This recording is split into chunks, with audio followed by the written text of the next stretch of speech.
हर चिंतित भारतवासी के मन में यह प्रश्न है और हम यह प्रश्न भारत सरकार से पूछना चाहते हैं। क्या भारत सरकार के पास कोई इंटेलिजेंस रिपोर्ट थी कि इस तरह के कंस्ट्रक्शन इतनी नजदीक हो रहे हैं, और वो भी उस इलाके के 10 किलोमीटर दूर जिस इलाके में एक तनाव हुआ था 2017 में?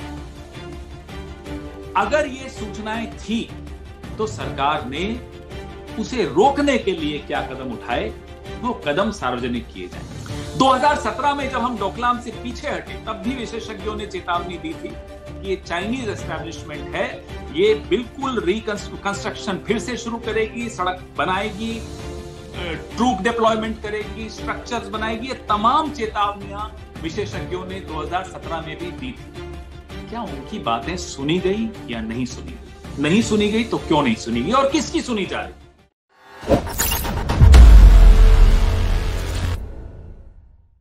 भारत सरकार की चीन के मामलों में जो चुप्पी है वो बहुत ही रहस्यमयी चुप्पी है। लोगों को समझ में नहीं आ रही कि इस मामले में सरकार और खास तौर पे प्रधानमंत्री जी क्यों चुप रहते हैं।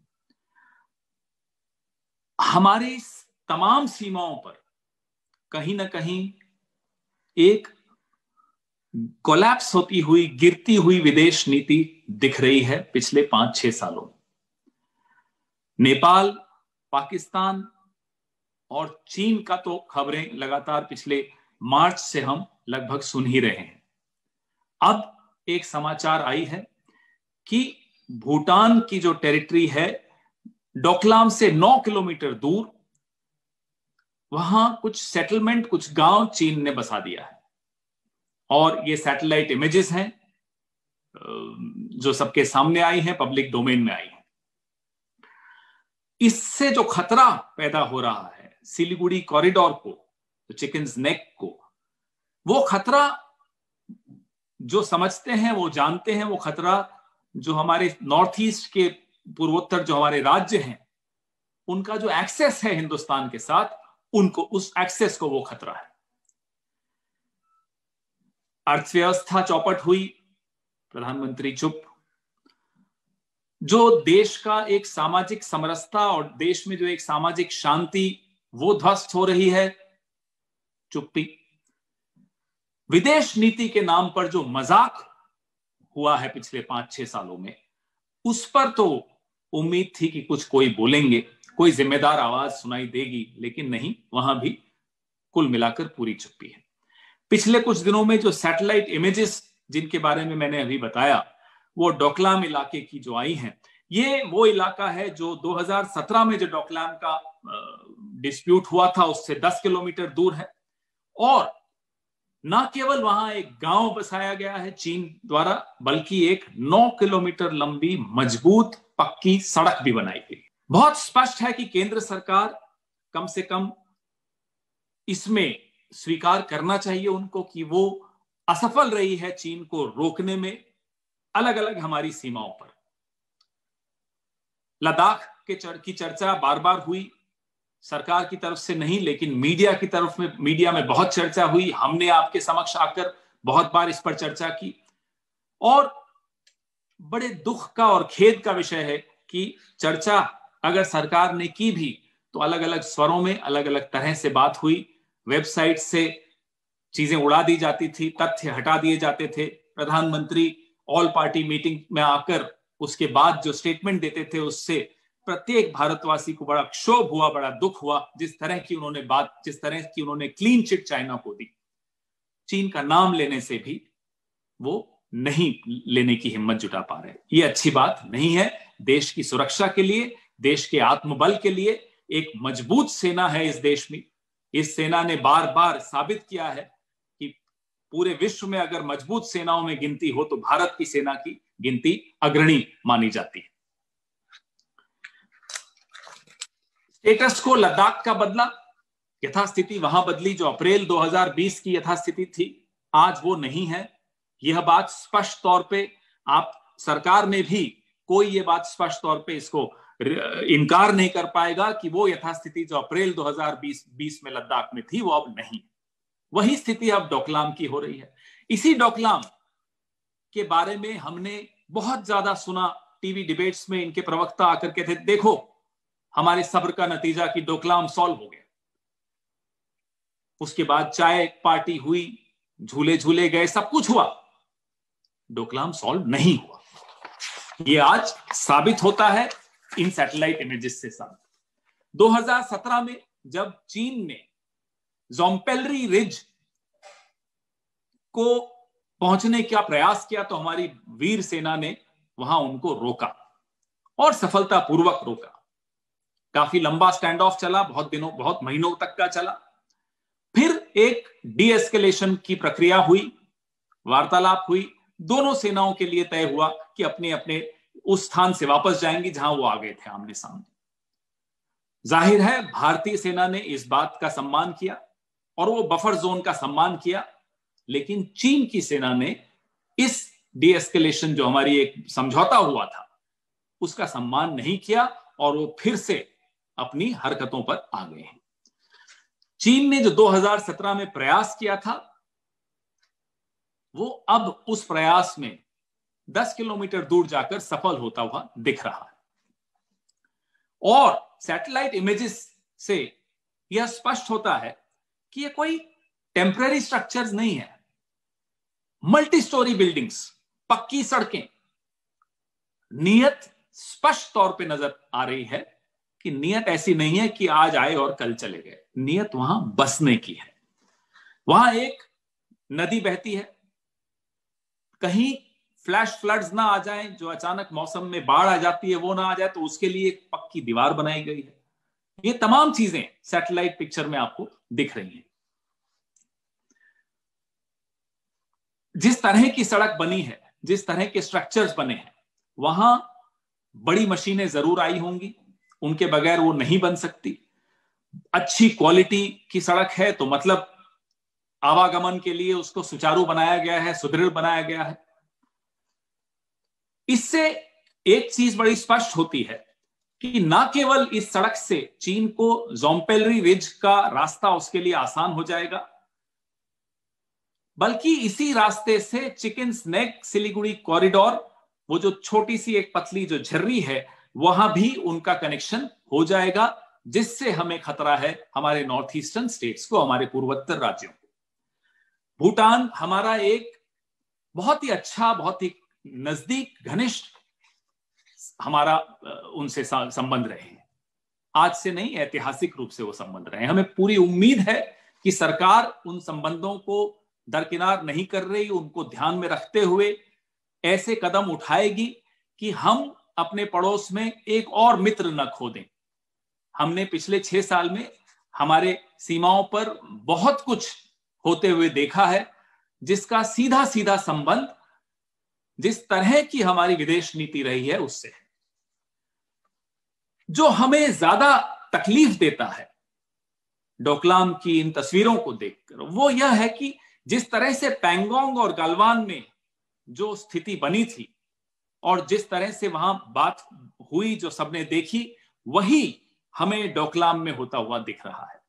पहले सरकार और अलग अलग जगह से डिनायल आ जाता है कि नहीं साहब ऐसा तो हुआ ही नहीं, लेकिन जब आप जैसे साथी मीडिया में जो बैठे हैं वो तस्वीरें सामने रख देते हैं, कुछ रक्षा विशेषज्ञ असली तस्वीर सामने रख देते हैं, कुछ सेवानिवृत्त सैन्य अधिकारी आकर देश की रक्षा के लिए वो बताना चाहते हैं कि साहब देश को ये खतरा वाकई मंडरा रहा है सीमाओं पर, तब जाकर सरकार की तरफ से कुछ आवाजें आती हैं और वो भी आवाजें बड़ी धीमी होती हैं, उसमें भी चीन का नाम नहीं लिया जाता और एक वातावरण बनाया जाता है जिससे देश के भीतर हेडलाइन मैनेजमेंट कर करके उसका ध्यान वहां से हटाया जाए। माफ कीजिएगा, इस तरह से राष्ट्रीय सुरक्षा के ये जटिल प्रश्न नहीं हल किए जाते। चीन बार बार अलग अलग सीमाओं पर, हमने देखा अरुणाचल में भारतीय जनता पार्टी के अपने सांसद ने खुलासा किया पिछले महीनों कि कैसे चीन घुसता चला आ रहा है अरुणाचल में। लद्दाख सबके सामने है, डोकलाम की सैटेलाइट पिक्चर्स आपके सामने है। हर चिंतित भारतवासी के मन में यह प्रश्न है और हम यह प्रश्न भारत सरकार से पूछना चाहते हैं। क्या भारत सरकार के पास कोई इंटेलिजेंस रिपोर्ट थी कि इस तरह के कंस्ट्रक्शन इतनी नजदीक हो रहे हैं, और वो भी उस इलाके के 10 किलोमीटर दूर, जिस इलाके में एक तनाव हुआ था 2017 में? अगर ये सूचनाएं थी तो सरकार ने उसे रोकने के लिए क्या कदम उठाए, वो कदम सार्वजनिक किए जाएं।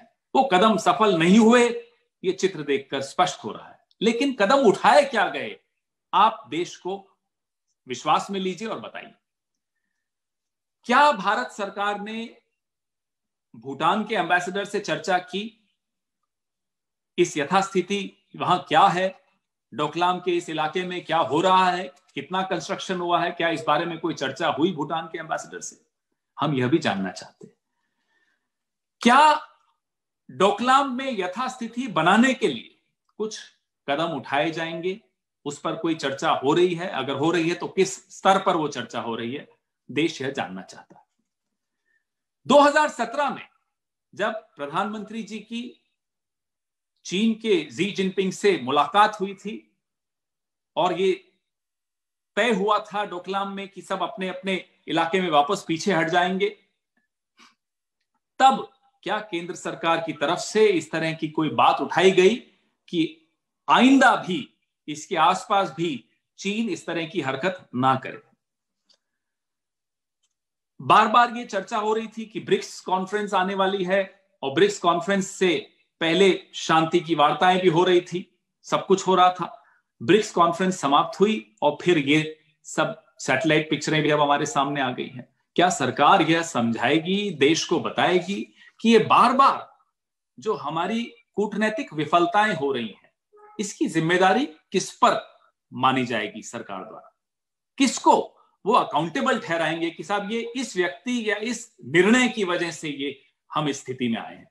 कहीं ना कहीं जिम्मेदारी आपको लानी पड़ेगी, किसी ना किसी के the buck has to stop somewhere.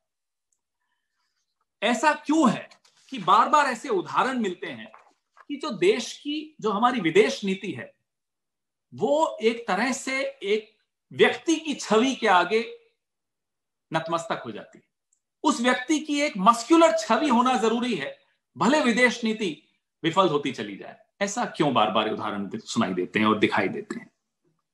2017 में जब हम डोकलाम से पीछे हटे, तब भी विशेषज्ञों ने चेतावनी दी थी कि ये चाइनीज एस्टैब्लिशमेंट है, ये बिल्कुल रिकंस्ट्रक्शन फिर से शुरू करेगी, सड़क बनाएगी, ट्रूप डिप्लॉयमेंट करेगी, स्ट्रक्चर्स बनाएगी। ये तमाम चेतावनियां विशेषज्ञों ने 2017 में भी दी थी। क्या उनकी बातें सुनी गई या नहीं सुनी गई? नहीं सुनी गई तो क्यों नहीं सुनी गई, और किसकी सुनी जा रही है? हम यह भी जानना चाहते हैं कि विदेश नीति के मामलों में, खास तौर पे चीन जैसे संवेदनशील मसले पर, इस सरकार में किसकी सुनी जा रही है? अलग अलग डॉक्ट्रिन, कोई कहता है डोवल डॉक्ट्रिन चल रहा था। क्या है डोवल डॉक्ट्रिन, बताइए। जयशंकर जी कहते हैं नहीं साहब, जयशंकर जी का कुछ क्या है? Who decides? क्या सिर्फ इवेंट मैनेजमेंट से विदेश नीति चल रही है, या वाकई कुछ गंभीरता से सोचा जा रहा है? अगर गंभीरता से सोचा जा रहा होता तो उसके नतीजे भी दिखते। नतीजे ऐसे क्यों दिख रहे हैं, हम ये जानना चाहते हैं। ऐप बैन कर दिए साहब, वाहवाही लूटी, पूरे देश में तालियां बजवाई गई कि साहब ऐप बैन हो गई। क्या नतीजा निकला, हम यह जानना चाहते हैं। अगर ऐप बैन का नतीजा होता और चीन नतमस्तक हुआ होता, तो नंबर 1, लद्दाख में यथास्थिति अप्रैल 2020 की स्थापित हो गई होती। नंबर 2, डोकलाम में जो अब ये कंस्ट्रक्शन हुआ है, सेटलमेंट बसी है, गांव बसे हैं, सड़क बनी है, वो नहीं होता। तो स्पष्ट है कि आपकी जो तथाकथित मास्टर स्ट्रोक्स आते हैं आपके वहां से बार बार बीच बीच में, वो नहीं चल रहे हैं। तो इस देश के हित में यही होगा, कृपया करके भूल जाइए अपनी छवि को कुछ वक्त के लिए। देश की सीमाओं से ज्यादा महत्वपूर्ण देश के प्रधानमंत्री की मस्कुलर छवि नहीं होती है। यह बात आपको स्पष्ट तौर पे समझ लेनी चाहिए। जो और चिंता का विषय है वो एक और यह भी है कि अफगानिस्तान में वखान कॉरिडोर में भी चीन अपना एक मिलिट्री बेस बना रहा है। तो हमारे जितने पड़ोसी मुल्क हैं, पड़ोसी देश हैं, सब में चीन का कुछ ना कुछ इन्वेस्टमेंट, स्ट्रेटेजिक इन्वेस्टमेंट, निवेश जिसको कहते हैं, वो है। ये हमारे लिए खतरे की घंटी है और यह स्पष्ट तौर पे बताता है कि सरकार के पास एक, जिसको अंग्रेजी में कहते हैं मल्टी प्रोंग स्ट्रैटेजी, नहीं है तो दिख नहीं रही, और जिसके पास ये स्ट्रैटेजी है या तो उस व्यक्ति की नहीं चल रही इस सरकार में, क्योंकि स्ट्रैटेजी नाम की चीज नहीं दिख रही है। नतीजे आपके सामने हैं। अगर आपको हमारे वीडियोस पसंद आए तो प्लीज लाइक करें, सब्सक्राइब करें और शेयर करें।